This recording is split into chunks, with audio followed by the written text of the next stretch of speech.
আমি আপনাদের সাথে আছি ফাহাদ। আবারও চলে আসলাম নতুন আরেকটি ভিডিও নিয়ে। আপনারা অনেকেই লক্ষ্য করেছেন টেলিগ্রামে অনেকগুলো ফোল্ডার থাকে। এই ফোল্ডারগুলো কিভাবে করে আমার নিজেদের প্রয়োজনে, সেগুলো আমরা আজকে সহজেই শিখে নেব। চলেন শুরু করা যাক ভিডিওটি। সরাসরি চলে যাচ্ছি টেলিগ্রামে।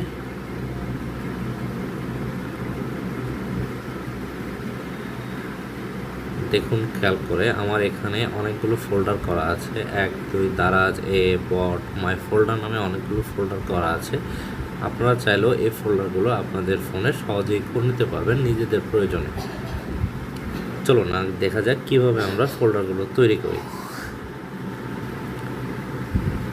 টেলিগ্রামে যাওয়ার পর 3 ডটে ক্লিক করবেন।